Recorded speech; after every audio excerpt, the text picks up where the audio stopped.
Terumi the Terrible by J.J. Fitzpatrick. There was once a kingdom many hundred years ago named Shabby Sheik. Shabby Sheik was ruled by Terumi the Terrible. Terumi forced her subordinates to eat cakes, ice cream, and sweets, so that she would remain the skinniest person in the kingdom. If her subordinates refused to eat all the junk food, Terumi the Terrible grew angry. She would stamp her feet and shout, "I command that everyone should have fat, chubby fingers!" She would instruct her guards to get dressed in demon-like, oversized ogre masks and straw capes.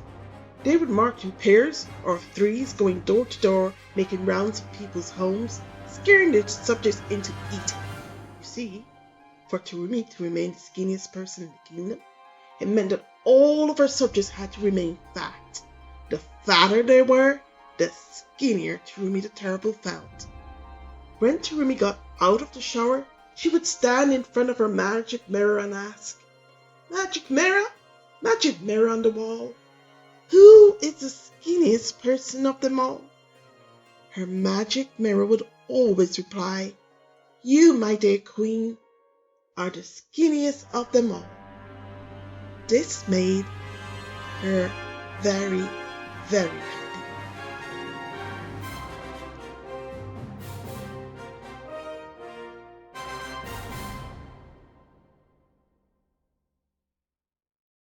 Terumi the Terrible was soon approaching her 40th birthday.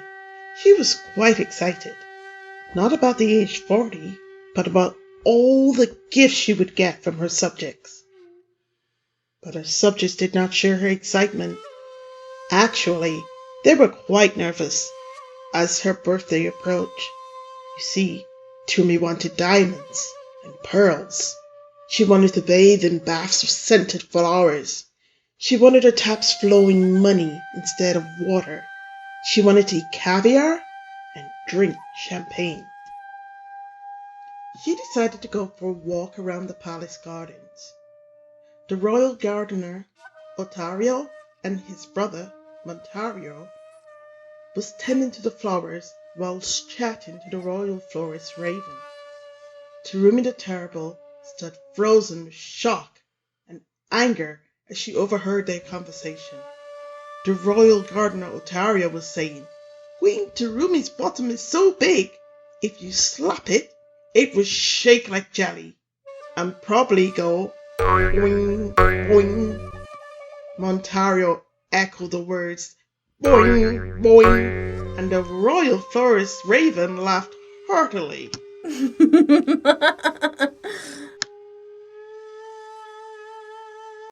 Queen Terumi's shock soon turned to anger, and she summoned her council, which was made up of local lords and a force of samurai warriors. "I command that you march outside the palace walls, line up my subjects, and demand that they give me their most priceless possessions," yelled Terumi the Terrible. "This would go in aid of my birthday. If they should refuse, you have my permission to banish them."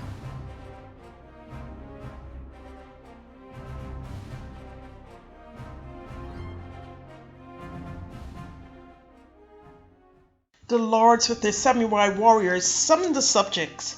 They threatened them with banishment. The subjects grew scared.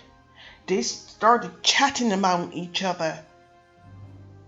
"What could we possibly give to our queen that is so priceless? It would keep her happy and make her treat us well." The subjects finally came up with an idea. They took the royal bottle and asked the samurai warriors to cut their chests open with their swords. From their gaping chests, their hearts should be removed and put into the royal bottle.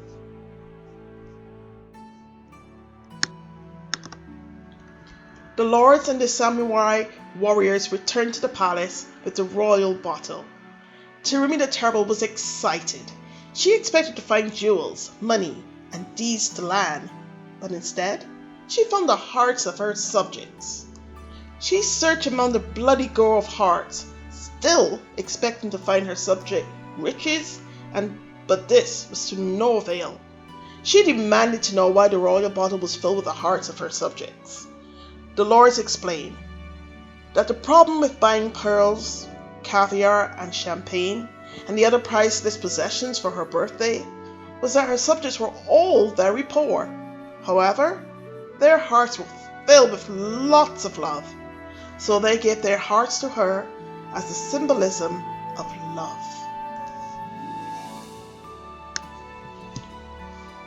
Terumi's own heart grew heavy, and she started sobbing, because she soon realized how important love was and what a sad life it would be if she had money but no love. She had discovered that love was above all things.